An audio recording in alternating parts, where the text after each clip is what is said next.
Hello everyone and welcome back to our YouTube channel.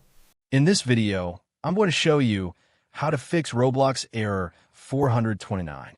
First, we'll start with something very simple yet powerful.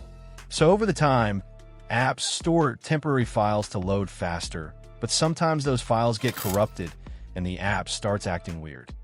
To resolve this issue, we will first head over to our device settings. From here, scroll down and tap on General. Once you're in the General Settings tab, look for iPhone Storage option and tap on it. Over here, you can either search for the app or you can scroll down and look for it. Then tap on the app. On the next screen, you need to tap on the Offload app option. A confirmation pop-up will come up. Now tap on the Offload app option here. It'll take a bit for processing, and then a reinstall button will show up. Simply tap on it to reinstall the app. This should resolve the issue, but if it doesn't, then you need to check if the app is running an older version. Head over to App Store. From here, double tap on this search icon in the bottom right corner, and then search for the app.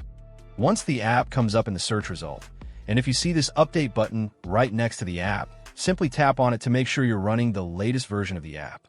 However, if you continue to encounter this issue, then you will need to completely reinstall the app, which usually resolves the problem. Head over to this screen the way we did before. And over here, tap on the Delete App option here to uninstall the app from your device. A confirmation pop-up will come up. Now tap on the Delete option here. Once uninstalled, open up App Store and search for the app in the search bar. After the app comes up in the search result, simply click on this cloud icon to install it back onto your device.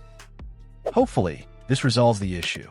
If it does, consider sending a super thanks to support our channel. And also don't forget to hit the subscribe button. We'll see you in the next video.